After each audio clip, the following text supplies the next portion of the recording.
গতকালই মুর্শিদাবাদে পৌঁছেছেন মুখ্যমন্ত্রী। পৌঁছেই জনসংযোগ, আচমকা ঢোকেন মৃৎশিল্পীর বাড়িতে, শিবের পুজো করেন, মূর্তিতে মালা দেন, কথা বলেন স্থানীয়দের সঙ্গেও। শিবটা দেখতে খুব সুন্দর হয়েছে। আমাকে এই কালারগুলো না একটুখানি ব্রাইট করতে হবে। এই যে হাতে কালারটা দিয়েছে এটা ভালো হয়েছে, এরকম এটা একটু ব্রাইট কালার করতে হবে। মাথার এটা খুব ভালো হয়েছে, আর চোখগুলো আর একটু উপরের চোখটা একটু ব্রাইট করতে হবে।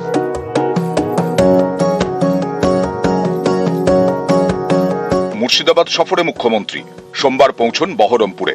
জেলা শাসকের অফিসে বৈঠকের পর যান সার্কিট হাউসে। এই যাত্রাপথেই সারেন জনসংযোগ। পড়াশোনা ভালো করে করো, ভালো বড় হতে হবে অনেক, ঠিক আছে? খুব ভালো করে পড়াশোনা করতে হবে।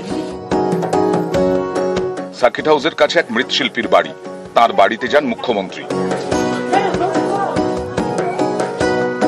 বহরমপুরের গান্ধী কলোনির হালদার বাড়ি, খুবই সাধারণ পরিবার। এই পরিবারের ছেলে অনেক বছর ধরে ঠাকুর তৈরি করেন। এদিন আচমকা তার বাড়িতে মুখ্যমন্ত্রী।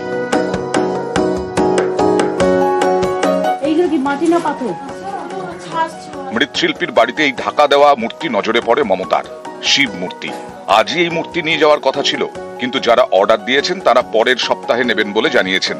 এই মূর্তি মনে ধরে মুখ্যমন্ত্রীর, খুঁটিয়ে দেখেন। এই যে হাতে কালারটা দিয়েছে এটা ভালো হয়েছে, এরকম এটা একটু ব্রাইট কালার করতে হবে। মাথার এটা খুব ভালো হয়েছে। গলার এই দুটো দিয়ে তুমি খাজ করেছো না, এটাতেও দুটো লাল চিহ্ন দিয়ে দিই, তাহলে ম্যাচ করবে। হ্যাঁ, আর চোখগুলো আর একটু উপরের চোখটা একটু ব্রাইট করতে হবে। শিব মূর্তিতে মালা দিয়ে পুজোও করেন মমতা বন্দ্যোপাধ্যায়।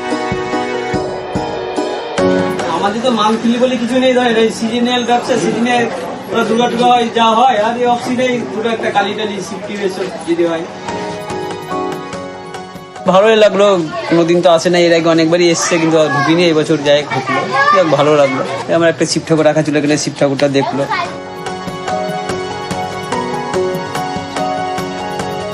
নিউজ 18 বাংলা।